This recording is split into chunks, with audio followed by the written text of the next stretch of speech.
तो last class में आपने ऑब्जेक्ट अलाइनमेंट समझ ली है, आपको आइडिया हो गया होगा कि अलाइनमेंट क्या होती है और इसको कैसे इस्तेमाल किया जाता है। तो 3 तरह की अलाइनमेंट्स हम यूज़ करते हैं, आर्टबोर्ड के लिहाज से, सिलेक्शन के लिहाज से और की ऑब्जेक्ट के लिहाज से।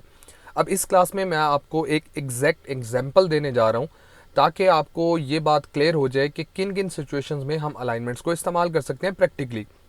तो देखिए, हमें अगर एक कैलेंडर डिज़ाइन करना है तो कैलेंडर के अंदर जो डेज आ रहे होते हैं और उनके नीचे जो डेट्स आ रही होती हैं, उनको अगर हम अलाइन करना चाहेंगे तो अलाइनमेंट को यूज़ करेंगे। तो एक प्रैक्टिकल डेमोस्ट्रेशन यहाँ देने लगा हूँ। मैंने टाइप टूल सेलेक्ट किया, यहाँ पर मैंने क्लिक किया और मैं एक शॉर्ट फॉर्म में लिख लेता हूँ MON यानी कि मंडे।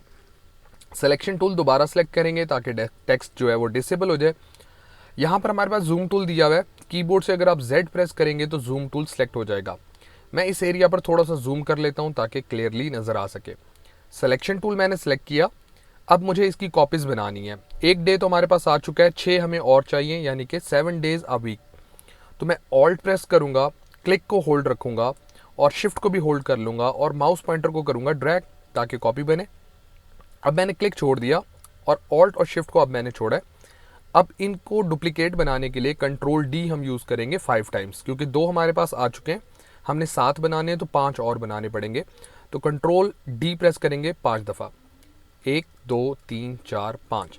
तो हमारे पास 7 डेज आ चुके। अब इनको एडिट कर लेते हैं। तो टाइप टूल लेंगे, इसको सेलेक्ट किया और यहाँ पर मैं लिख लेता हूँ TUE यानी ट्यूसडे।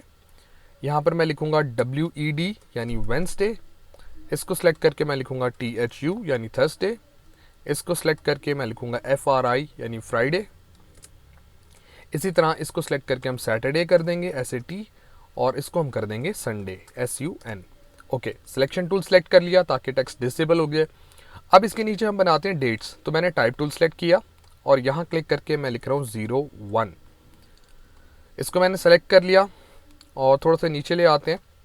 अब मुझे बाकी जो डेज़ हैं उनके नीचे भी डेट्स लेकर आनी है। तो मैं इसी को कॉपी करूँगा, ऑल्ट प्रेस किया, क्लिक प्रेस किया, शिफ्ट प्रेस करके मैंने इसको ड्रैग किया।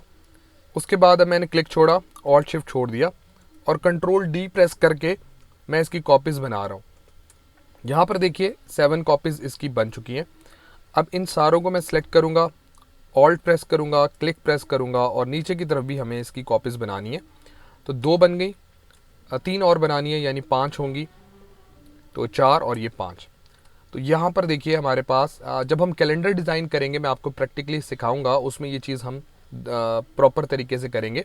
तो यहाँ पर हमें अलाइनमेंट की ज़रूरत पड़ेगी। तो ये ईजीएस्ट वे है। तो टाइप टूल सेलेक्ट करके हम डेट्स को ईजिली मॉडिफाई कर सकते हैं। देखें, इसको मैं 2 कर रहा हूँ, इसको मैं 3 कर रहा हूँ, इसको मैं 4 कर देता हूँ और इसी तरह बाकी जो डेट्स हैं इनको हम चेंज कर सकते हैं। अब ये जब हमने कर लिया तो इसमें एक प्रॉब्लम क्या आ रहा है। प्रॉब्लम ये है कि आप देखिए मंडे के नीचे जो डेट्स हैं वो तो बिल्कुल अलाइन है, ट्यूसडे के नीचे वाली भी ऑलमोस्ट अलाइन है, वेंसडे के नीचे जो डेट्स हैं आप देख रहे हैं उसको वो अलाइन नहीं है। वेंसडे यहाँ पर आ रहा है जबकि डेट्स जो हैं वो उसके नीचे सेंटर्ड अलाइन नहीं है। इसी तरह थर्सडे को देख लें, फ्राइडे को देख लें और संडे वाला तो बिल्कुल आउट हो चुका है। अब हम क्या करेंगे, यहाँ पर यूज़ करेंगे अलाइनमेंट। अब अलाइनमेंट 3 तरह की आपने सीखी हुई है, सिलेक्शन के लिहाज से, आर्टबोर्ड के लिहाज से, ऑब्जेक्ट के लिहाज से। मेरा क्वेश्चन ये है कि आप लोग बताइए कि हमें कौन सी अलाइनमेंट यूज़ करनी है। तो जी हाँ, बिल्कुल गुड बता रहे हैं आप, हमें ऑब्जेक्ट अलाइनमेंट यूज़ करनी पड़ेगी। तो मैं वेंसडे और इसकी डेट्स को सिलेक्ट कर रहा हूँ। अब मैं ये चाहता हूँ कि वेंसडे अपनी जगह से मूव ना हो, डेट्स वेंसडे के अकॉर्डिंगली अलाइन हो। तो इस सिचुएशन में हम की ऑब्जेक्ट वाली अलाइनमेंट अप्लाई करेंगे। तो इसको सिलेक्ट करने के बाद मैं इस पर क्लिक करूँगा यानी वेंसडे पर। इसको मैंने बना लिया की ऑब्जेक्ट। इसका मतलब ये है कि अब ये ऑब्जेक्ट्स अलाइन होंगे बिल्कुल इसके लिहाज से। अब हम यहाँ से विंडो मेन्यू पे जाते हैं और अलाइन पैनल को ओपन कर लेते हैं। अलाइन पैनल हमारे सामने आ चुका है। यहाँ से मैंने हॉरिजॉन्टल अलाइन सेंटर वाले ऑप्शन के ऊपर क्लिक करना है ताकि ये जो डेट्स हैं डे के बिल्कुल नीचे अलाइन हो जाए। इसी तरह से हम थर्सडे को भी करेंगे। सेलेक्ट किया, थर्सडे को सिलेक्ट कर लेंगे यानी की ऑब्जेक्ट बन जाएगा और हॉरिजॉन्टल अलाइन सेंटर। सेम चीज़ मैं आपको बाकी डेट्स के लिए भी कर सकते हैं। मैं आपको फाइनली संडे के लिए करके दिखा रहा हूँ। तो देखिए, इनको सेलेक्ट किया, संडे के ऊपर एक दफ़ा क्लिक करेंगे ताकि ये की ऑब्जेक्ट बन जाए और हॉरिजॉन्टल अलाइन सेंटर के ऊपर हम क्लिक करेंगे। तो देखिए किस तरीके से ये अलाइन हो रहा है।